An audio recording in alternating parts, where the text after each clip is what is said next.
Donc pour continuer la lecture de cette lettre de Rav Shimshon sur le commentaire du Harizal, donc on s'était arrêté sur le fait que ces 3280 anges destructeurs qui sont préposés, c'est-à-dire ce sont eux qui sont nommés et qui sont responsables, ouais, de ce qui va être l'abattement, c'est-à-dire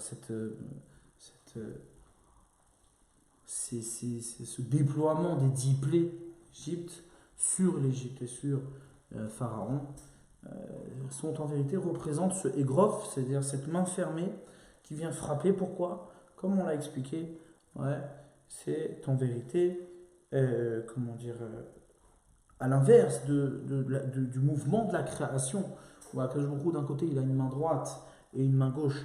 Une main droite pour donner et une main gauche pour recevoir, c'est-à-dire il a créé ces deux concepts qui sont les cieux et la terre. Ouais.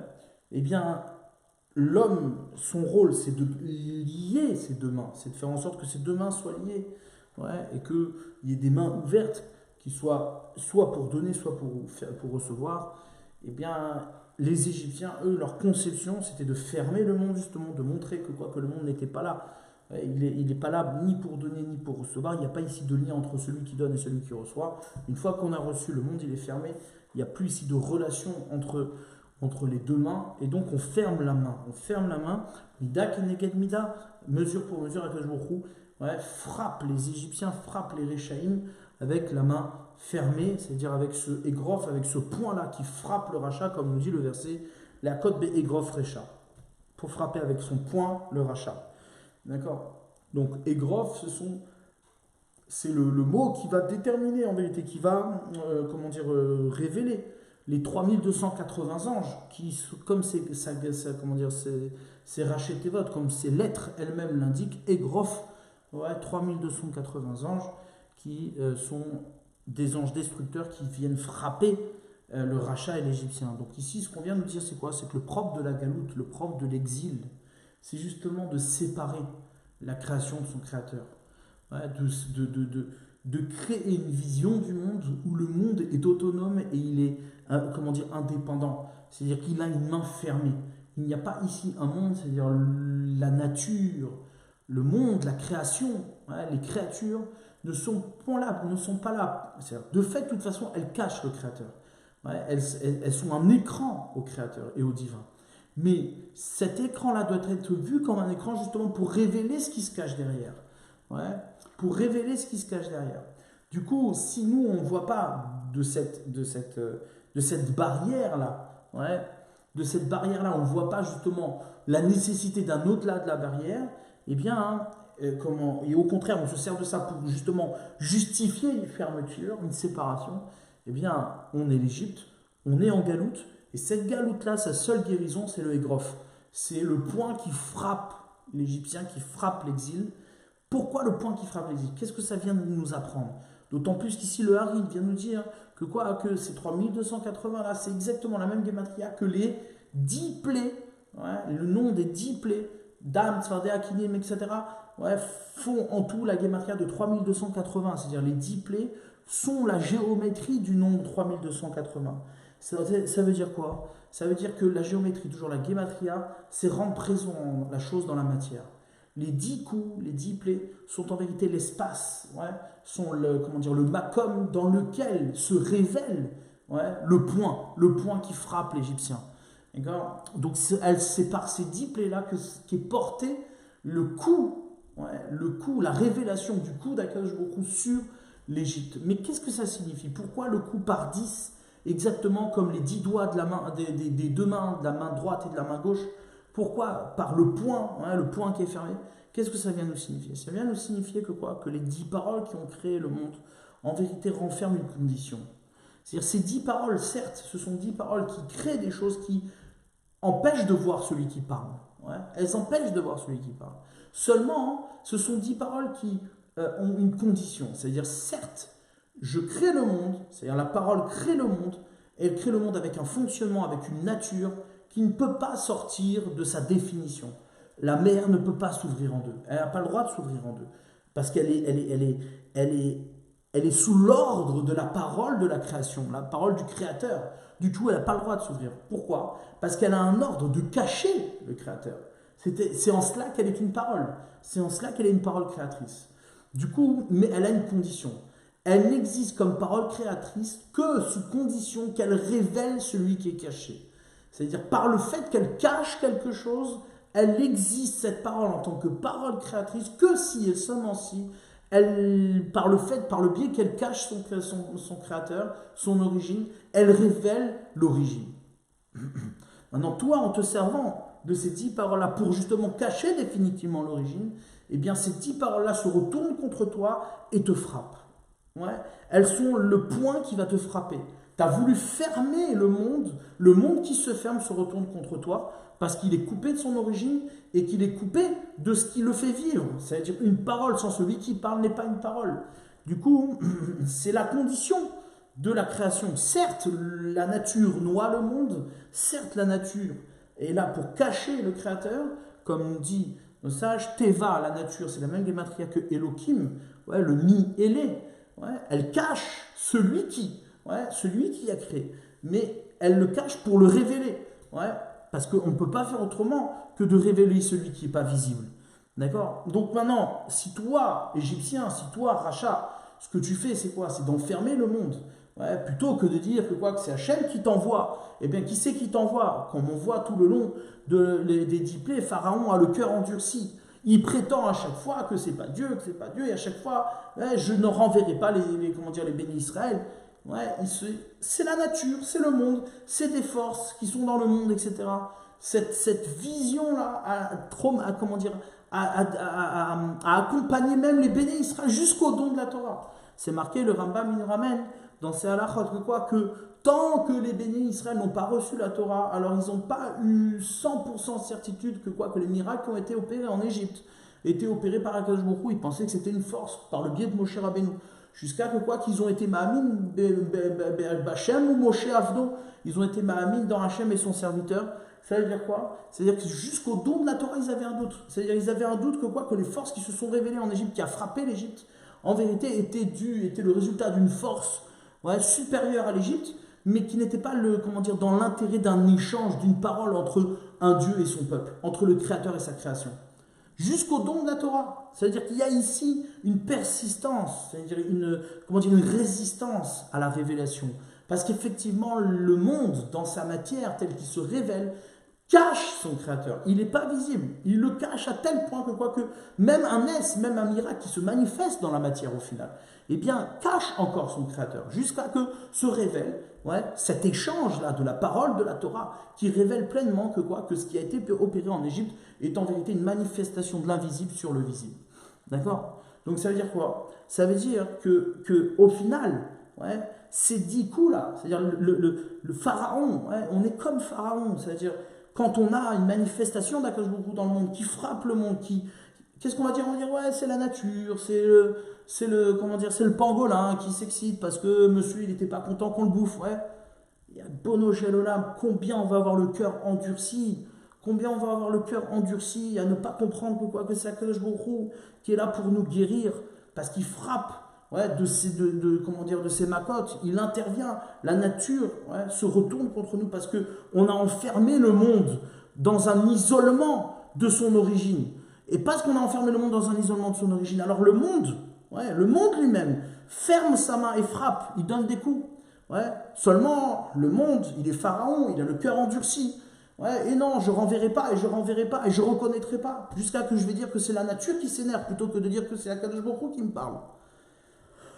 Arrivera le moment où ces coups-là seront de 3280 anges destructeurs qui vont frapper jusqu'à que l'évidence se fasse, pour révéler sous la forme des 10 coups, que c'est bien rattaché aux 10 paroles créatrices, qui sont en vérité sous condition des 10 paroles de la Torah, de la révélation de la Torah, qui s'adresse bien, qu'il y a bien ici un créateur qui s'adresse à cette créature. Donc le rôle du tzaddik, le rôle de l'homme, c'est quoi? C'est non pas de fermer le monde, d'imaginer un monde autonome meilleur qui peut s'organiser suivant l'intelligence humaine, suivant son orgueil à fermer le monde et à fermer sa main et à définir un monde qui ne se définit pas dans un échange de dons et de réception. Non, ouais, l'homme il est là pour justement révéler que tout ce qu'il est, il le reçoit de quelqu'un qui donne mais qui est caché. Ouais. Et que le monde dans lequel il vit n'est que l'écran de cette réalité-là, n'est que celui qui cache cette réalité-là. Au contraire, au lieu de voir dans le Teva, dans la nature, cette séparation-là, qui est l'occasion pour nous de révéler l'au-delà de la séparation. Qu'est-ce qu'on fait? On se sert de cette séparation pour se séparer définitivement dans l'orgueil de l'homme, dans la vision idolâtre de Pharaon. On sépare celui qui a créé de la création elle-même. Et c'est ça que nous dit ici, il continue, ouais, il dit le Harizal, il dit qu'est-ce qu'il disait le Hari? Le Hari disait que quoi? Que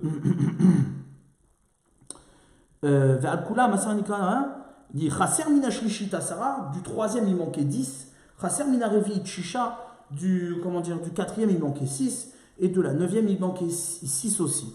Ouais, qu'est-ce qu'il dit? Il nous révèle, il nous explique, Vina Rejouan Mechouvan, ce calcul-là, que la Gematria des 10 plaies atteint les 3280, n'est possible que si j'écris la troisième plaie. C'est ça qu'il dit.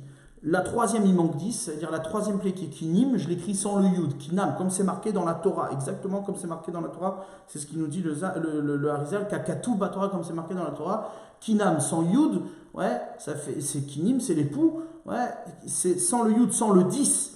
Ouais, à la troisième, il manque 10. À la quatrième, il manque 6. C'est Arov. Arov, c'est les bêtes sauvages écrits sans Vav, sans les 6. Et la dernière, c'est Rocher. La neuvième, il manque 6 aussi, comme c'est marqué dans la Torah. Rocher sans Vav aussi, sans le 6. Ouais. Qu'est-ce que ça signifie? Qu'est-ce que ça vient nous dire? Alors je continue juste un petit peu et après on reviendra là-dessus. Est-ce qu'il a écrit que comme c'est marqué dans la Torah, il veut nous dire c'est ainsi que c'est écrit dans la Torah. Il manque le Yud de Kinim dans la Torah, il manque le Vav de Harov, il manque le Vav de Rocher. Kakatu Batora Parashat Vaera, Kinam Chaser Yud, Kinim sans Yud, Harov Chaser Vav, ouais, les bêtes sauvages sans le Vav, Rocher Chaser Vav et l'obscurité sans le Vav. Mais pas comme c'est marqué dans les Sidour, dans la Haggadah, etc. Comme c'est marqué dans la Torah. Et lorsqu'on fera le compte ainsi, alors à ce moment-là, le compte arrivera à 3280, qui correspond aux 3280 anges destructeurs qui frappent l'Égypte, et Tarechem, qui frappent les mauvais. Ils ont puni les Égyptiens. Les ils ont frappé Pharaon, les Égyptiens en Égypte, dans les 3 cieux d'impureté, dans les 3 cieux impurs. Alors qu'est-ce que signifient ces 3 cieux impurs? Qu'est-ce que ça représente? Ouais, c'est ça qu'il faut qu'on essaye de comprendre, surtout qu'il a donné des noms, et les noms là, il va les expliquer tout de suite. D'accord? Mais avant de rentrer dans les noms, il faut juste comprendre une chose. C'est écrit, on sait, c'est-à-dire c'est des choses qui sont marquées à partir du verset. Ouais, le verset, il nous dit la chose suivante. Kol anikra bishmi velirvodi, barati, yetzarti, afasitiv. Ouais, c'est marqué tout ce qui est appelé en mon nom et en mon kavod et en mon honneur, je l'ai créé, barati, yetzarti, je l'ai façonné, afasitiv et je l'ai même fait. Ouais. Là, nos sages apprennent de là que le monde il a été créé, ouais, sous la forme de 4 mondes. Ouais, il y a 4 mondes. Ce qu'on appelle le premier monde qui s'appelle Atzilut, qui correspond au Shemi Velirvodi, Kolanikra Bishmi Velirvodi, tout ce qui est appelé en mon nom et en mon kavod. Ça veut dire que dans le premier des mondes, dans le processus de la révélation du nom divin, de la présence divine, donc à travers sa création, dans la première étape, il y a un monde qui s'appelle Atzilut, qui est le nom d'Akadosh Baruch Hu et la révélation de son kavod. Là-bas, il n'y a pas d'ambiguïté, tout est clair. On est rattaché à Akadosh Baruch Hu. Barati, j'ai créé, c'est le monde de Beria, ce qu'on appelle le deuxième monde, le monde de la création. C'est un monde qui commence à se séparer, mais qui, du fait même qui est au début de la séparation, est attaché à son créateur. Yatsarti, j'ai façonné. Ouais, c'est un troisième monde qui commence justement une séparation plus prononcée. Et Asitiv, c'est le monde qu'on connaît nous, le monde Olam Asiya, le monde dans lequel on vit, le monde de l'action, le monde de la forme de la Péoula, ouais, de l'action. D'accord? Donc, il a créé ces 4 mondes-là qui correspondent aux 4 lettres du nom divin, Yudke, Vavke, qui est ne pas oublier que l'intérêt des 10 makot, des 10 coups qui ont frappé l'Égypte était de révéler ce nom-là, Yudke, Vavke, ce nom-là qui est caché, qui est le nom de celui de la Havaya, de la création elle-même, c'est-à-dire mais la création dans le monde, dans le révélé. Ouais, non pas le Elohim qui est celui qui a créé, mais le Yud Kevavke, le Shem Yud Kevavke, le Shem Havaya, c'est-à-dire l'origine même de l'existence qui est au-delà de la création. D'accord? Donc on a ici 4, ouais, comme le nom divin qui est écrit en 4 lettres, Yud Kevavke, on a 4 mondes qui sont Atzilut, Bria, Yetzira, Asiya. D'accord? Ces 4 mondes-là, en vérité, correspondent juste au cheminement de la révélation d'Akadosh Baruch Hu dans le monde. Ouais. Chaque niveau doit révéler la présence divine.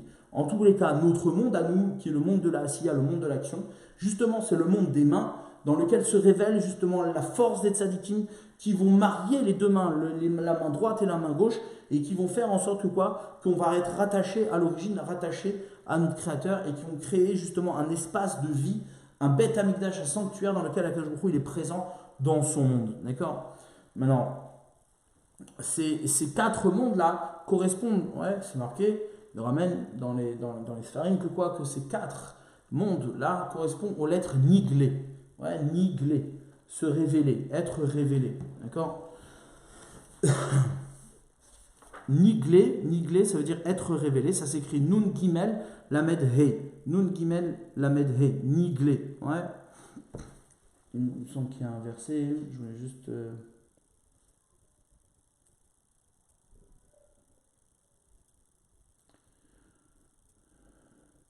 C'est marqué dans Yeshaya, par exemple. C'est marqué Veniglé Kevod Hashem Uru Kol Basar Yardav.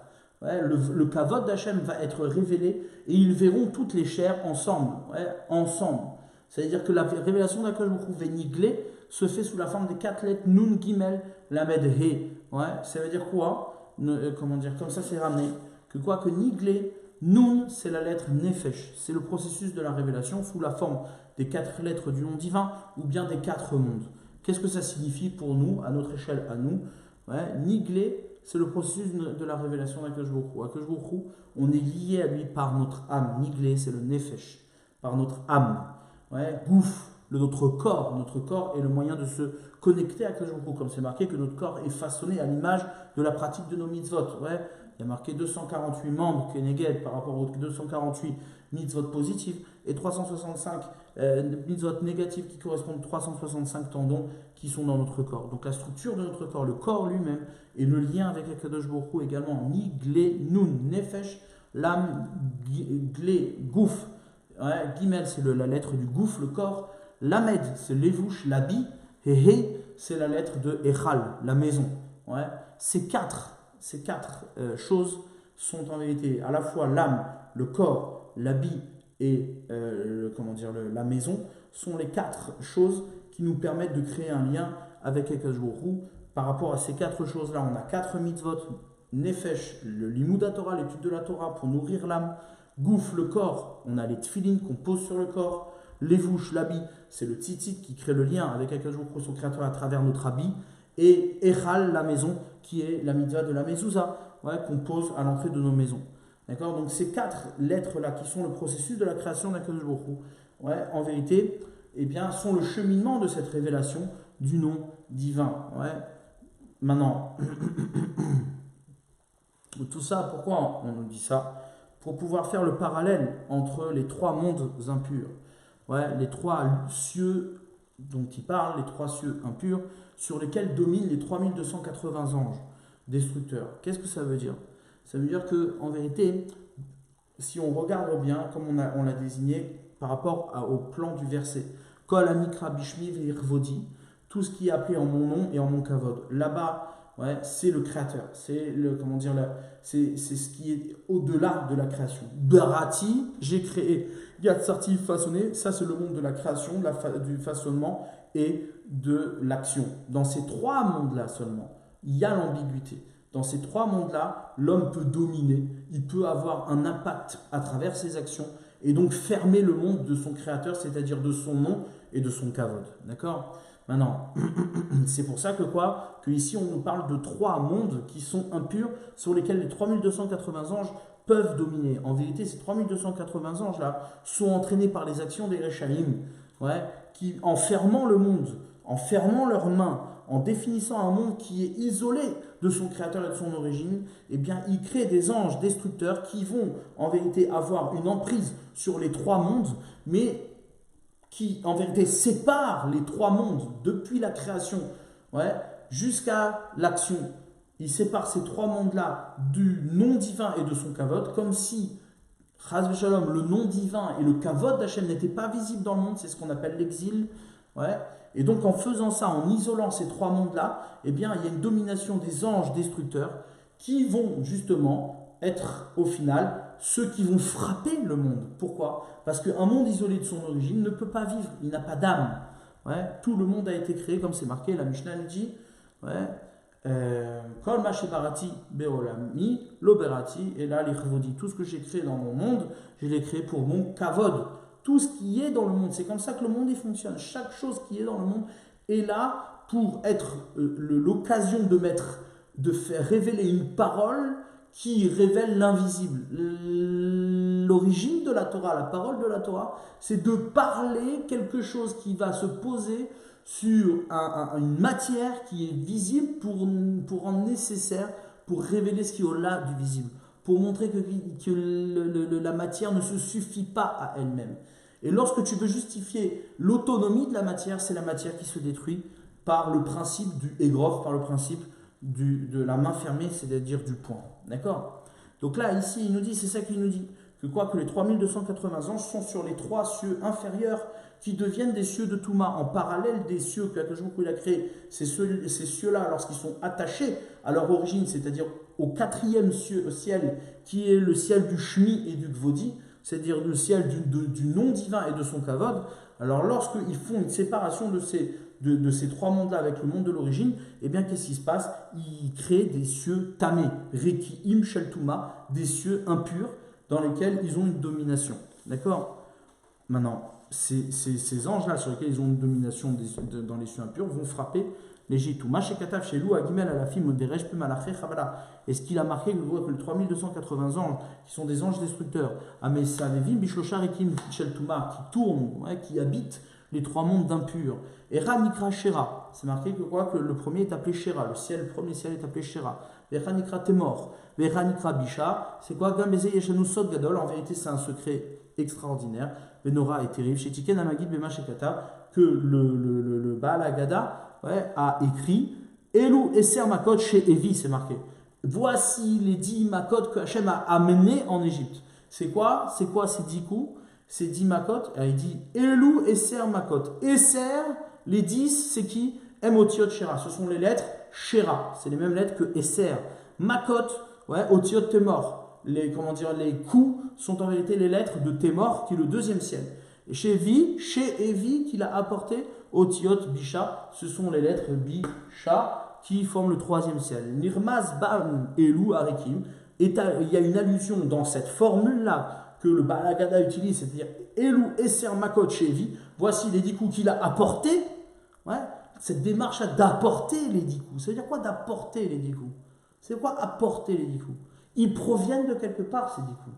C'est-à-dire que ce n'est pas maintenant spontané, ce n'est pas que le jour vient, il s'énerve, il frappe. C'est que ces 10 coups ont une origine. Ils sont ancrés dans les 10 paroles de la création. Ouais, les 10 paroles de la création qui proviennent du Shmi et du Kvodi, qui proviennent de mon nom et de mon Kavod, qui sont à l'origine de la création du monde. C'est de là-bas qu'il les a apportés. Elou et Sermakot chez Evi, ce sont les 10 coups qu'il a apportés, qui font allusion, les lettres font allusion au nom qu'on donne à ces cieux-là, ces trois cieux-là, qu'on peut séparer de Shemi, de mon nom, et de mon Kavod. C'est un petit peu l'inversion des lettres, ouais, c'est-à-dire que les cieux ne portent pas véritablement les lettres telles qu'elles sont, elles sont inversées, parce que justement elles sont séparées de leur origine. Ouais, SRM otiot shera, makot otiot temor, shevi otiot bisha. Nirmaz gam elu arikim shel tuma, shebaim gimel alafim, rejpe malaché chavala, sheilku et paro veiku et mitrim beminyan makot shevi. Ouais, c'est une allusion aux cieux impurs dans lesquels dominent les 3280 anges destructeurs, d'accord, qui vont apporter les 10 coups minyan yud, makot, elu, veu, pele, gadol, et c'est un commentaire extraordinaire, d'accord. Donc, tout ça pour dire que quoi? Que, que ces trois noms-là des cieux sont en vérité comment dire, une allusion, c'est Esser, Makot, chez Evi, les 10 coups qu'il a apportés. Esser, c'est comment dire en vérité, l'inversion de Shera, ouais, qui est le nom du premier ciel, Témor, qui est le Makot, qui est en vérité l'inversion du deuxième ciel, ouais, et Bisha. Pourquoi? Pour nous dire que quoi? Que ces cieux-là, en vérité, c'est ça que ça veut dire.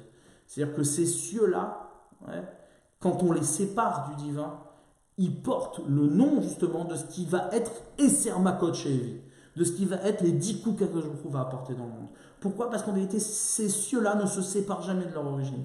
Et donc, du coup, ils sont imprégnés des 10 paroles créatrices qui ont dans leur essence, ouais, la condition qui est que je cache pour révéler. Du coup, lorsque on se sert de moi pour cacher sans révéler, je deviens un coup, c'est-à-dire je deviens détruit. Je me détruis. La création se détruit elle-même pour s'effondrer sur l'homme et le rachat. Pourquoi? Parce qu'elle n'existe plus sous sa condition. Elle n'a plus de consistance. La création perd sa consistance. D'accord? Très bien. Maintenant, il dit Umashikata Valem Asar Anika Dalpekat. Ouais. Kavanato Isheshem Ze Shosho. Il y a deux, on va dire, deux ministres qui sont au-dessus de ces deux cieux-là. Ces deux ministres-là correspondent en vérité au monde de la Hatzilut, mais qui en vérité, le monde de la Hatzilut est divisé en deux mondes. Ouais. Comment dire, suivant, peu importe, sans rentrer dans l'histoire des deux mondes, il faut juste comprendre que quoi? Que le Shem Yud Kevavke, le nom Yud Kevavke est basé, c'est-à-dire dans le nom Yud Kevavke, on a 10, les 10 paroles qui se révèlent dans les 4 lettres du nom divin. Comment? On a le Yud est composé de 2 paroles, ouais, c'est-à-dire le Yud avec son kot, c'est-à-dire quand on écrit un Yud avec sa couronne au-dessus, et le point. La couronne qui est au-dessus, c'est ce qu'on appelle Mida, c'est-à-dire la Mida de Keter, la Mida de la couronne, ouais, et le Yud, le point, qui est la Mida de la Chorma. D'accord? Ces deux-là correspondent à 2 mondes, à 2 paroles. Ces 2 mondes supérieurs, ce qu'on appelle les mondes de la pensée, ouais, les mondes qui sont complètement séparés de l'influence, matérielle. Ensuite, on a le He. Le He, c'est aussi une lettre qui appartient au monde de la pensée, mais qui est le début de la pensée adressée à la matérialité, ce qu'on appelle la Bina. Bina, c'est la réflexion, Midat Bina, c'est la réflexion, cette réflexion-là qui a comme fonction de créer un lien entre le monde de la pensée et le monde de la réalisation. D'accord? Ça, c'est ce qu'on appelle, le monde de Bria. Bria. Ouais. Yetzira, c'est le monde du Vav, c'est le Vav, et Asiya, c'est le monde du He. D'accord? C'est le parallèle des mondes avec les lettres. Du coup, ce qui en sort, c'est quoi? C'est que le Vav He, ouais, les 2 dernières lettres du nom divin, correspondent aux 3 mondes. D'accord? Ouais, et Vav et correspondent aux 3 mondes. Et la lettre Yud correspond aux 2 premiers mondes qui sont en vérité le monde de la Hatzilut, mais divisé en 2 parties. D'accord? Qu'on appelle le Kutso Shel Yud, les 2 premières midot, Keter et Chochma, qui correspondent à quoi? Qui correspondent justement à ces 2 sars-là, à ces 2 princes, à ces 2 ministres. Premier ministre qui est au-dessus des anges destructeurs, ouais, qui est un premier niveau au-dessus. C'est quoi? C'est le Kvodi. Dans le Pasuk, dans le verset, ça correspond à Kol Anikra Bishmi, Velir Kvodi, Barati, Yatsati, Afasitil. Ouais, c'est marqué, tout ce qui est appelé en mon nom et en mon kavod. Ce sont les 2 mondes qui sont au-dessus. Il y a d'abord un ministre qui s'appelle kavod et il y a après un ministre qui s'appelle Shmi, Shem. Ouais. Le kavod, comme dans le schéma, dans la structure du schéma, qu'est-ce qu'on fait? On fait schéma, Israël Hashem Elokeinu Hashem Echad. Ouais, c'est l'Yichud, c'est l'unité d'Akadosh Baruch Hu, l'unicité d'Hachem, c'est son nom. Ouais, Shemi.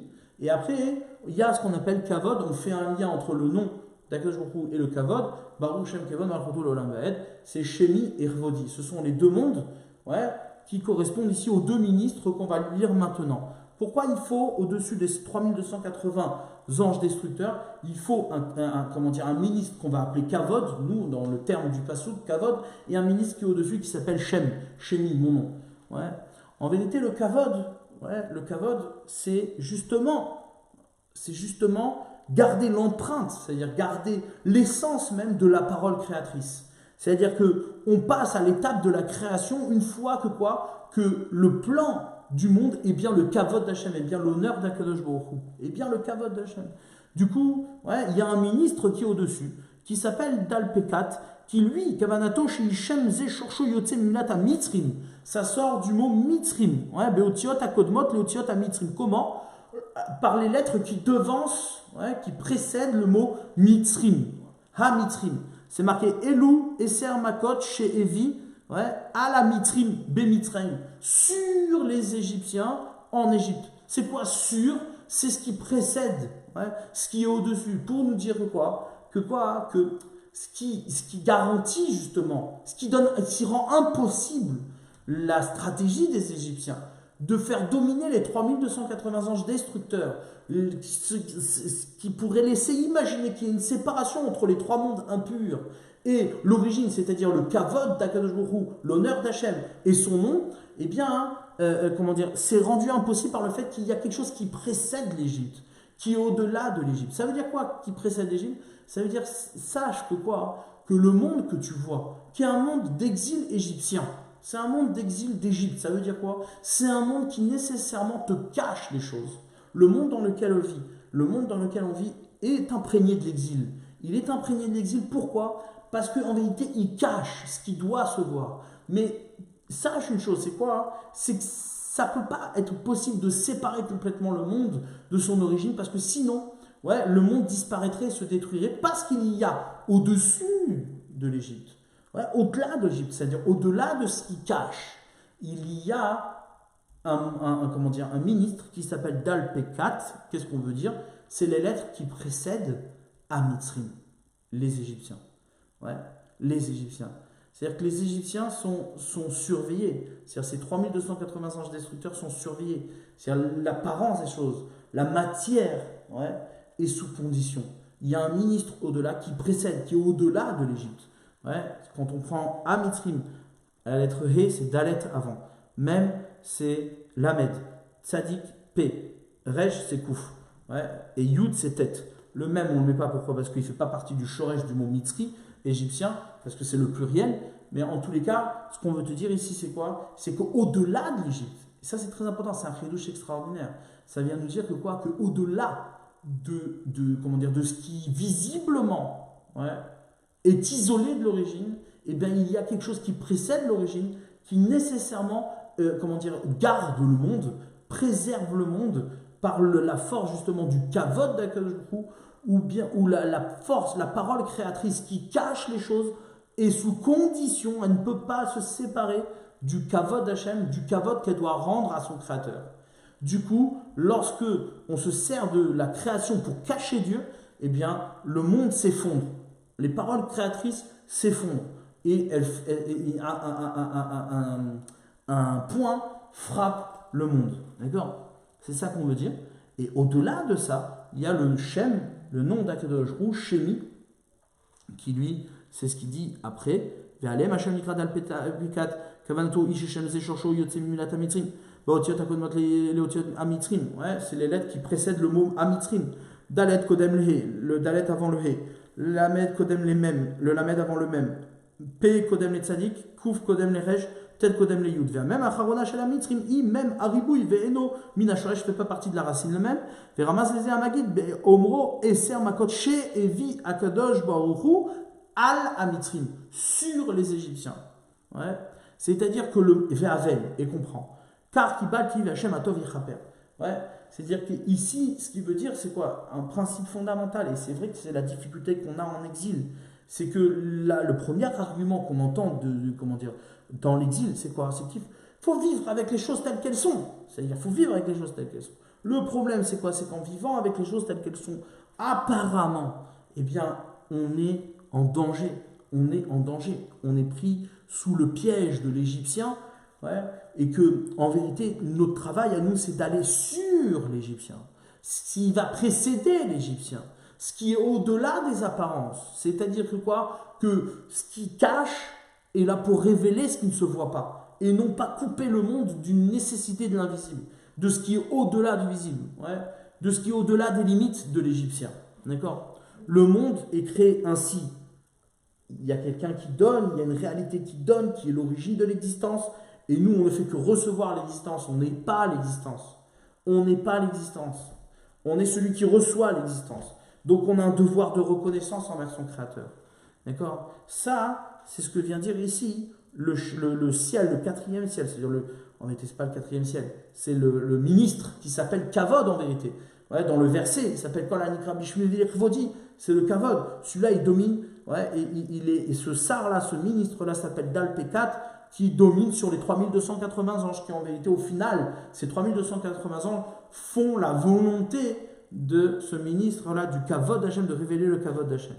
Maintenant, Mashekata Ve'al Kulam, que au-dessus de tous, Asar Nikra Taka Bereshit, et là c'est Nifla Meod, ouais, le ministre qui est au-dessus de tout, qui s'appelle Taka, Tafkouf Aleph Bereshit, au commencement, ça veut dire au commencement, Kavanato qui rachetevot shel Eser Makot. Son intention c'est de nous dire que quoi? Que les rachetevot, c'est-à-dire la tête des mots, ouais, c'est-à-dire les lettres des débuts de mots, ouais, de Eser Makot, les 10 Makot, c'est Detzar Adash Ba'achav, ouais.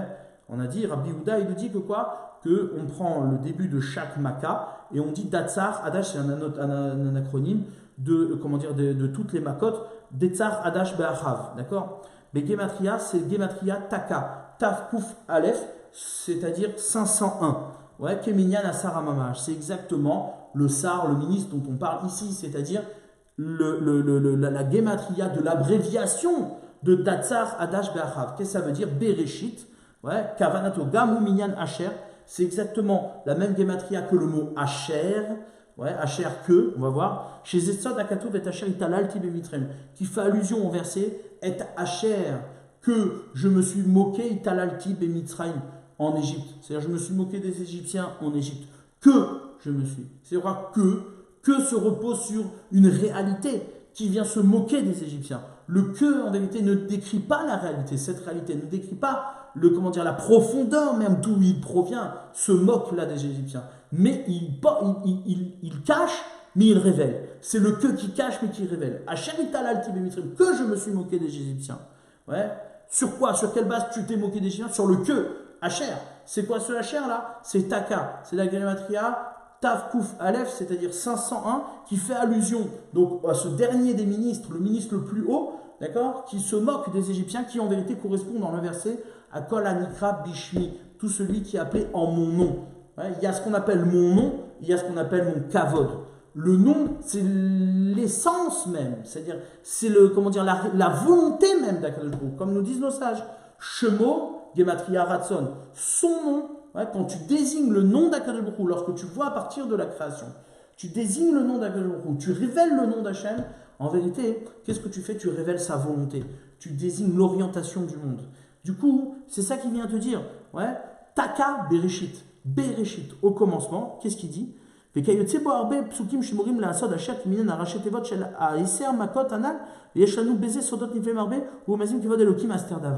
que ça veut dire Bereshit? Ouais. Au commencement des 10 plaies. C'est-à-dire, à chaque plaie, tu prends la première lettre, c'est au commencement de chaque mot des 10 plaies. Qu'est-ce que ça signifie? C'est quoi ce ridouche de Rabbi Houda de parler des 10 plaies sous la forme des premières lettres des 10 plaies? Datsar, Hadash, Ve'achav. Ouais. Qu'est-ce que ça veut dire? Ça veut dire qu'on revient à l'origine des 10 plaies. C'est-à-dire, en vérité, les 10 plaies ont du mal à se révéler dans le monde. Pourquoi? Parce que par l'action des Réchaim, qu'est-ce qu'on fait? On enferme la réalité du 10. On ferme cette réalité du 10. C'est-à-dire qu'on ne fait plus référence aux 10 paroles créatrices. Ces 10 paroles créatrices n'ont plus d'origine. Elles sont séparées de leur origine. Du coup, le monde, il est devenu un. C'est-à-dire, il est devenu un et fermé. Ouais, il est devenu isolé. Du coup, il n'y a plus la référence aux 10 paroles créatrices. Donc là, on vient te dire, et donc les 10 Makot ont du mal à germer, ouais, à travers l'exil égyptien. Ça prend du temps, jusqu'à que quoi? Que la destruction, c'est-à-dire le coup qui va frapper, va révéler pleinement la chute de l'Égypte, va révéler pleinement le miracle, l'au-delà, va révéler l'origine même de celui qui frappe. C'est-à-dire qu'il y a, au-delà encore de la nécessité d'honorer son Créateur, il y a aussi l'essence même de nommer son Créateur. Nommer son Créateur, c'est beaucoup plus que de l'honorer. Nommer son créateur, c'est de saisir sa volonté. C'est de saisir qu'il y a une volonté. C'est-à-dire que je ne prends pas les choses sur mon dos comme une charge. Ouais, j'accepte comment dire, d'aller dans le sens, c'est-à-dire de réaliser la volonté d'Akadosh. Donc ça m'appartient, ça m'habite. Ouais. Ça, c'est ce qu'on appelle Shemi. C'est donc le dernier des sars, le dernier des ministres, qui est au-delà de tous et qui, en vérité, se cache derrière l'origine de chaque lettre des Makot. C'est-à-dire qu'à l'origine des 10 coups qui ne sont pas révélables tout de suite dans le monde, c'est-à-dire par 10, se cache derrière le Datsar Hadash Ve'achav, qui sont en vérité le Réchit, c'est-à-dire les Makot, les 10 plaies attachées à l'origine, c'est-à-dire à la nécessité de la révélation du nom divin. D'accord ? Donc ces 10 plaies-là qui vont frapper l'Égypte, en vérité, dans leur déploiement, elles sont attachées aux 3280 anges destructeurs, certes, et qui sont en vérité liées aux actions des Réchaïm, aux actions des Égyptiens.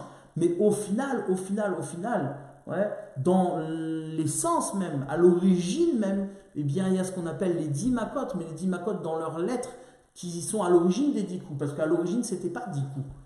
À l'origine, c'était 10 paroles qui sont créatrices et qui sont tenues de révéler Akadosh Baruch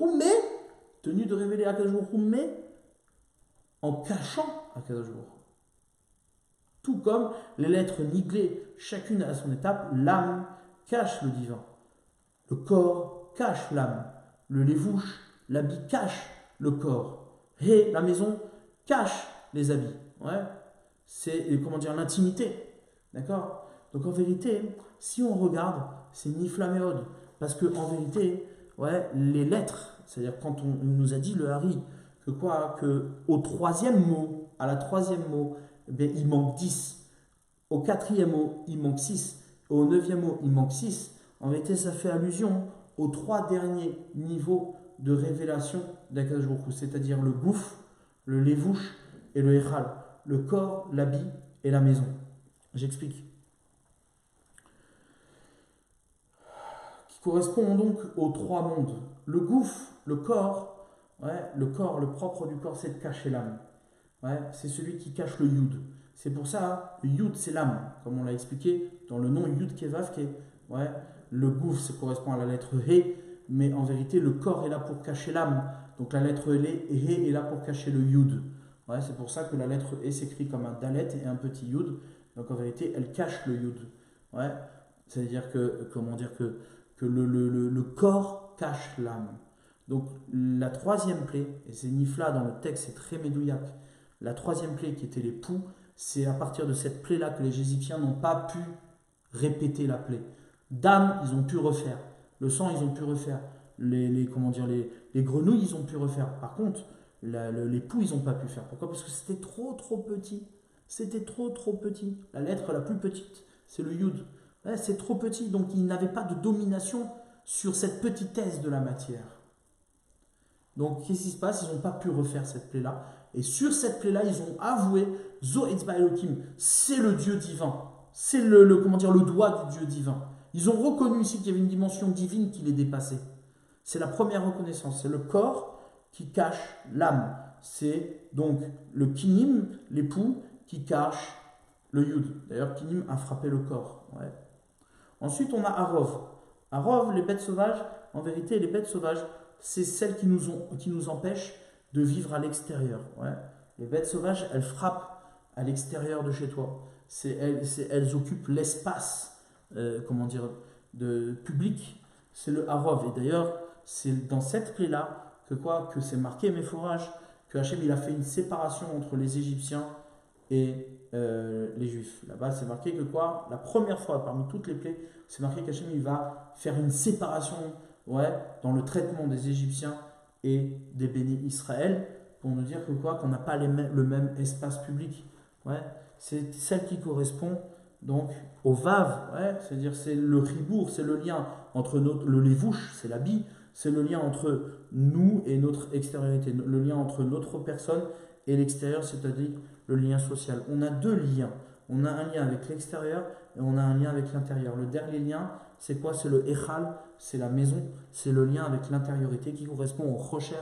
C'est pour ça qu'on enlève la lettre Vav aussi de Rocher, tout comme on enlève la lettre Vav de Harov, qui veut dire le lien. La lettre Vav, c'est la lettre de la conjonction, de coordination, c'est-à-dire c'est la lettre du lien, d'accord, qu'on enlève aussi bien à Rov, donc de l'espace public, à l'espace privé, c'est-à-dire l'espace privé, c'est le Rocher, c'est l'obscurité, c'est l'intimité d'Israël, c'est dans cette intimité-là qu'on a tué, c'est-à-dire que Hachem, il a tué les béné Israël qui ne pouvaient pas sortir d'Égypte.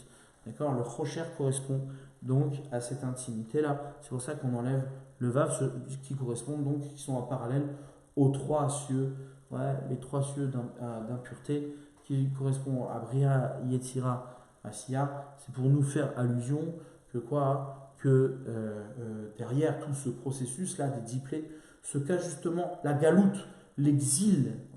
L'exil, c'est quoi? C'est l'exil du corps. L'âme est en exil parce que son corps ne l'accueille pas comme il faut. Le propre du corps, c'est d'exister pour l'âme. Dès que le corps existe pour lui-même, l'âme est inconfortable, elle est en exil. Pareil, l'habit, c'est aussi le signe distinctif de l'exilé. Si on s'habille comme les autres, etc., et bien au final, on montre l'exil.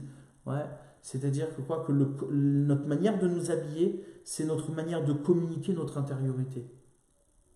Et notre manière de nous lier à l'extérieur. C'est ça le sort de l'exil. C'est pour ça qu'on est frappé là-dessus. Lorsqu'on est en exil, c'est-à-dire que nos habits ne sont pas les bons habits. Et qu'au final, notre habit n'est plus là pour cacher une intériorité, donc pour lier l'extérieur à l'invisible, qu'est-ce qui se passe? On est en exil et c'est pour ça qu'on est frappé là-dessus. Et dernier, le Echal, c'est notre maison, c'est notre intimité. Si dans nous, il n'y a plus d'intimité qui est protégée, cette intériorité-là qui est protégée, qui en vérité est le ciment de notre identité, au final, on n'a plus de lien avec Akadosh Baruch Hu. Et c'est ça l'exil aussi, c'est les 3 points qui, en vérité, révèlent la faiblesse de l'exil, et c'est là-dessus qu'on doit être traité. C'est là-dessus qu'on doit nous guérir. C'est en cela que les 10 Makot viennent guérir les bénis Israël de l'exil. D'accord? Ça, c'était pour revenir sur le précédent.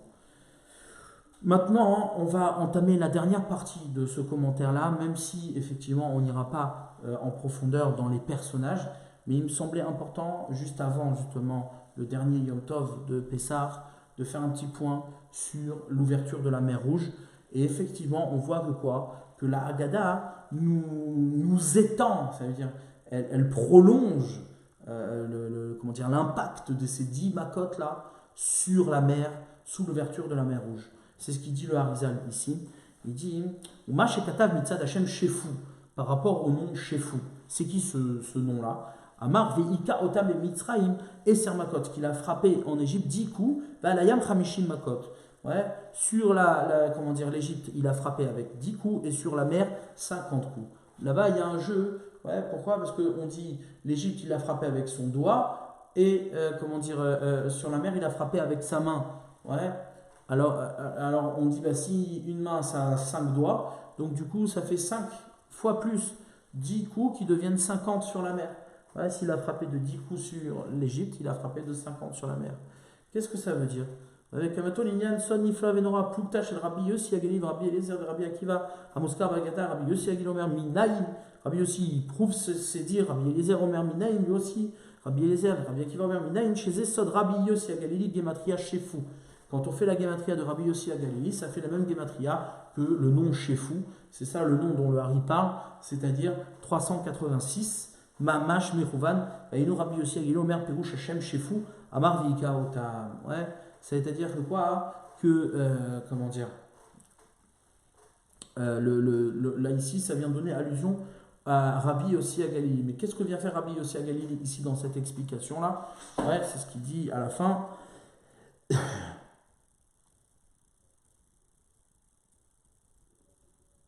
Qu'est-ce qu'il vient nous révéler ici?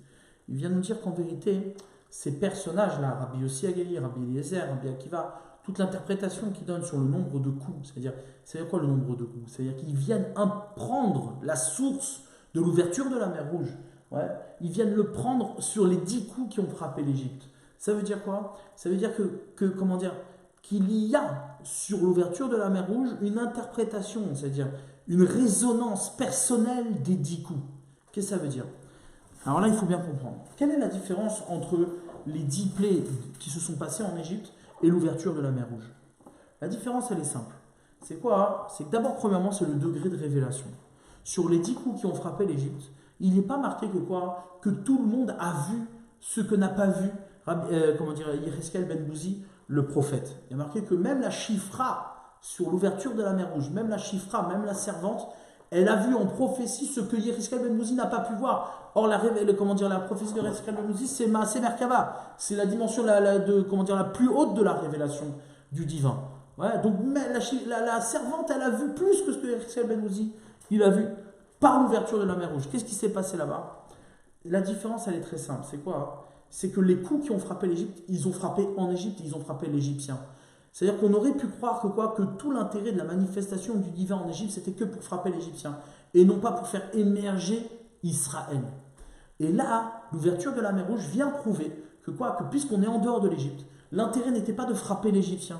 L'intérêt, c'était d'ouvrir la mer aux Juifs. C'était de montrer que le Juif appartient à une réalité qui est hors du monde. Que le Juif, Israël, l'identité d'Israël, le peuple d'Israël s'est créé dans une relation avec Akadosh Baruch Hu qui est caché de derrière la nature. Ouais, pour révéler que la mer s'ouvre pour le Israël. Elle ne s'ouvre pas pour détruire l'Égyptien. Elle s'ouvre pour le Israël. C'est ça toute la différence qui existe entre les coups qui ont frappé l'Égypte et ces coups-là. Et c'est ça que vient de dire Rabbi Yossi Agali, Rabbi Eliezer, Rabbi Akiva, chacun suivant son lien avec les 10 coups, parce que c'est ça toute l'importance ici, c'est de créer le lien avec les 10 plaies qui ont frappé l'Égypte. C'est quoi? C'est de montrer que ces 10 plaies qui ont frappé l'Égypte n'étaient pas là pour faire du mal à l'Égyptien, simplement. Ouais, c'était pas un épisode qui s'adressait à frapper le méchant égyptien. Non, c'était un épisode qui, en frappant le méchant égyptien, ça révèle toute l'intensité et toute l'intention de la création du monde, c'est-à-dire Israël. Bishvil Israël chez Nikeo Réchit. Le monde a été créé pour Israël qui est appelé Réchit, qui est appelé commencement.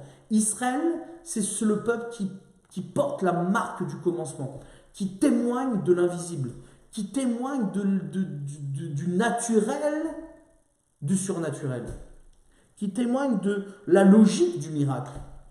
Ouais, le juif est là pour témoigner de ça. Il n'est pas là pour s'embourber dans les pièges de l'Égyptien et dans l'exil égyptien. Il est là pour traverser la mer. Quand il passe devant la mer s'ouvre. C'est-à-dire que la matière elle-même est au service du Ben Israël. La mer, elle s'est ouverte. Pourquoi? Parce qu'elle était soumise à une condition qui est à l'origine de la création même de la nature. La nature, comment elle peut désobéir à la parole divine de s'ouvrir alors qu'elle lui a dit d'être une mer? Elle désobéit parce que se cache dans les conditions même de cacher le divin. Ouais. Au plus profond de ces conditions-là se trouve justement la révélation du divin. La nature est là pour révéler le divin. Donc la nature d'Israël, c'est quoi? C'est de vivre au-delà de la nature. C'est ça, tout le sens de l'ouverture de la mer Rouge, et c'est ça ce que Rabbi Yossi Agali, chacun, Rabbi Yossi Agali, Rabbi Eliezer, Rabbi Akiva, viennent nous révéler ici. Ils viennent nous révéler que chacun, suivant son interprétation, sa manière de se lier, c'est-à-dire de se lier à la révélation même, sa manière d'être juif, de témoigner de l'origine des Makot, et bien chacun arrive à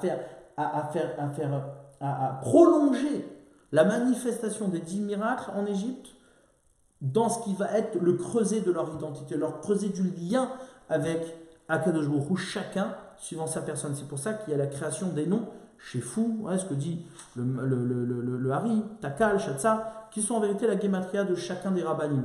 Chez Fou, gématria Rabbi Yossi Agaleli, c'est marqué Takal, gématria Rabbi Eliezer, et Shatsa, gématria Rabbi Akiva. Chacun suivant sa gématria pour nous dire justement que chacun révèle que ce qui s'est passé sur la mer en vérité n'est que le prolongement des 10 miracles qui ont frappé les 10 coups qui ont frappé l'Égyptien. Et ça veut dire quoi? C'est quoi le sod? Le sod, c'est de comprendre que ce qui a frappé l'Égyptien en vérité, c'est ce qui a sauvé Israël. Ce qui a frappé l'Égyptien, c'est ce qui a sauvé Israël dans le sens où c'est ce qui a fait devenir Israël, Israël. On n'a pas frappé l'Égyptien parce qu'on en voulait à l'Égyptien. On a frappé l'Égyptien parce que, en frappant l'Égyptien, on révèle Israël. En frappant l'Égyptien, on a guéri le monde de l'exil. On a révélé la nécessité d'un lien avec l'au-delà de la nature. C'est ce que chacun révèle, ouais, c'est ce que nous dit ici en vérité le Hari, chacun avec sa gématria. Ouais. Ça c'est un point très important, comment dire, indispensable. Le rôle d'Israël, c'est de témoigner, ouais, comment dire, de l'origine de ces macotes. Ouais. La nature se déchaîne, elle se déchaîne pas pour nous dire que c'est elle le maître du monde. Elle se déchaîne pour nous dire que quoi? Qu'il y a un Mitri, qu'il y a un Égyptien qui a dénaturé le monde, qui a enfermé le monde, qui a isolé le monde de son créateur. Le rôle d'Israël, c'est de crier la présence divine, de montrer que quoi? Que ces 10 coups-là qui frappent l'Égypte ne sont pas 10 coups qui veulent frapper l'Égyptien, c'est 10 coups qui révèlent les miracles opérés pour Israël. Voilà, c'est le sod, c'est le secret du Midrash, que le Midrash très connu qui nous dit que quoi? Que quand les Égyptiens se sont noyés dans la mer, ouais, parce qu'il a refermé la mer sur les Égyptiens, parce qu'ils n'appartenaient pas à cette dimension-là du miracle. Donc du coup, la nature est revenue sur l'Égyptien. Pourquoi? Qu'est-ce que nous dit le Midrash? Il dit que les anges, tout le monde était en train de chanter. Ouais, Az Yashir Moshe, tout le monde s'est mis à chanter, même les anges sont chantés. Ils sont allés voir Akash Baruch Hu qui était dans son coin, ouais, et qui ne chantait pas. Il dit, pourquoi tu ne chantes pas? Akash Baruch Hu, il a dit quoi? Mes créatures sont en train de se noyer, ouais, et vous voulez que je chante, et vous voulez que je sois heureux. Quel est le sens de ce Midrash? Le sens du Midrash, c'est exactement ce qu'on vient de dire, à Goufa, que quoi? Qu'en vérité, ouais, on vient nous révéler à travers ce Midrash que l'essentiel de l'ouverture de la mer Rouge, c'était pas de noyer l'Égyptien. L'essentiel de l'ouverture de la mer Rouge, c'était d'élever Israël comment dire, à une présence qui témoigne de l'au-delà du monde, de l'origine du monde. Ouais. Israël est appelé Réchit. C'est ça tout la profondeur. Ouais. La profondeur de ce Midrash. Et pour terminer également, ouais, le Midrash nous dit, le Midrash Rabbah nous dit sur le 2e verset de la Torah, que que la terre elle était tohu bohu, obscurité, rocher et théom et abîme, qui font allusion aux 4 exils d'Israël, ouais, c'est-à-dire Bavel, Parasumadai, Yavan et Édom, ouais, les 4 exils d'Israël.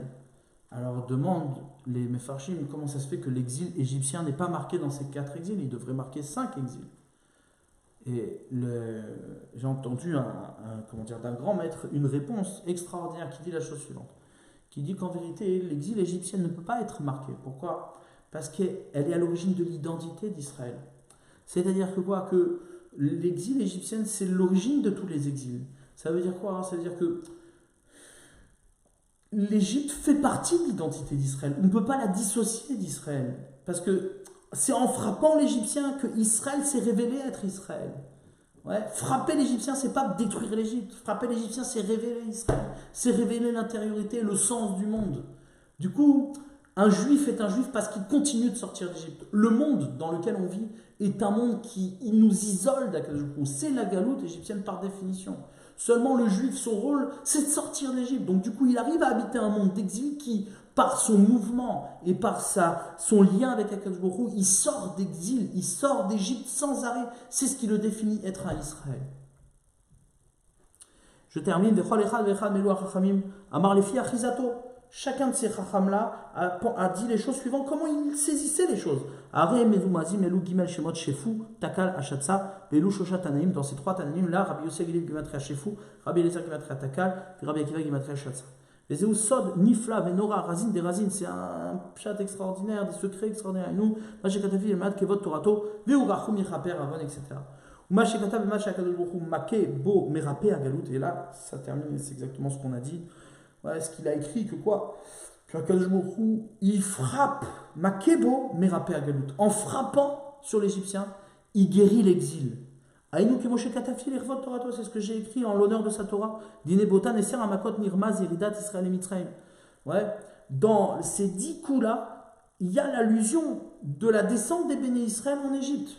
Quelle est la raison pour laquelle les Béné Israël sont descendus en Égypte? Parce qu'ils se sont enfermés en Égypte. Parce qu'ils ont exilé la parole. Avec la vente des frères de Yosef, ouais, les frères qui ont vendu Yosef, qu'est-ce qu'ils ont fait? Ils n'ont pas accepté cette réalité-là que Yosef incarne la beauté extérieure pour lier à la beauté intérieure. Et nous qui dans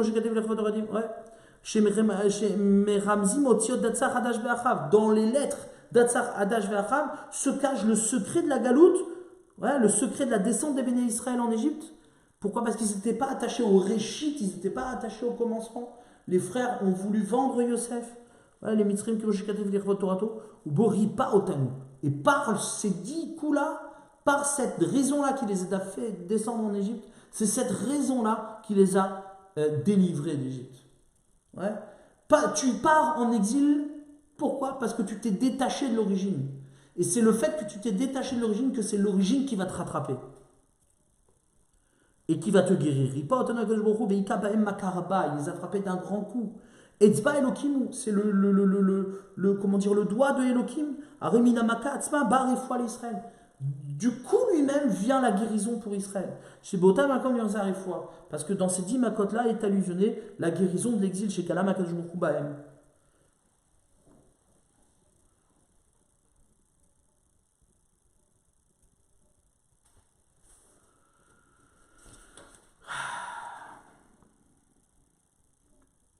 C'est ça qu'il dit après.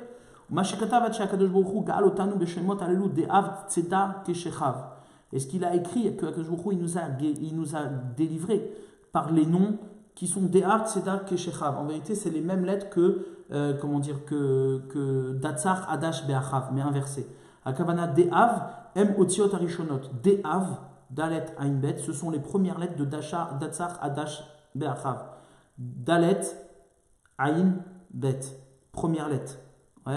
Après, Tzadik, Dalet, Het. C'est, Tzadik, Dalet, He, Aleph. Ça fait Tzeda. Et après, on a Keshechav, qui sont les dernières lettres. Kaf, Shin, Het, Bet. C'est quoi le fait de prendre la première lettre, la deuxième lettre, la troisième lettre, les dernières lettres de cette abréviation-là que nous a dit Rabbi Yehuda? En vérité, ça vient nous dire que, comme on l'a expliqué, que les Raché Tevot, c'est-à-dire les premières lettres des 10 plaies, font allusion au premier monde, c'est-à-dire Shemi, le nom d'Akadosh Baruch Hu, où là-bas les lettres des 10 plaies sont cachées dans le nom divin qui doit se révéler dans le monde.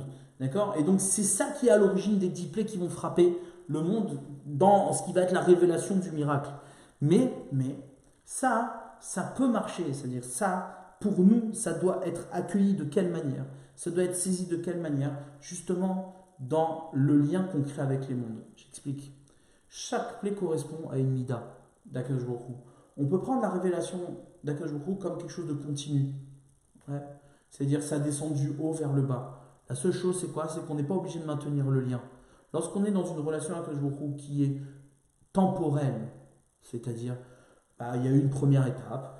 On était, en Israël il y a 2000 ans. On a traversé l'exil, on a une histoire, et aujourd'hui, la réalité d'Israël, c'est celle-là. Donc on a une révélation de l'histoire d'Israël qui se fait étape par étape. Du coup, on peut perdre le lien avec Akadosh Baruch Hu lorsqu'on prend notre relation avec Akadosh Baruch Hu du haut vers le bas. Mais lorsque on rattache chaque étape de la révélation avec le monde auquel il appartient, c'est-à-dire la première mida d'Alet avec la première mida du deuxième monde. C'est-à-dire, c'est pour ça qu'on divise Datzar, Hadash, Be'achav en 3 mondes. Les 3 mondes qui sont en vérité Bria, Yetzira, Asiya, qui sont les 3 mondes dont on a parlé tout à l'heure, qui peuvent se déconnecter du divin. Comment on fait pour pouvoir conserver le lien avec Akadosh Baruch Hu dans des mondes qui paraissent isolés de l'origine? Comment on fait lorsqu'on crée le lien entre les 3 mondes, entre toutes les étapes de la révélation d'Akadosh Baruch Hu? Comment?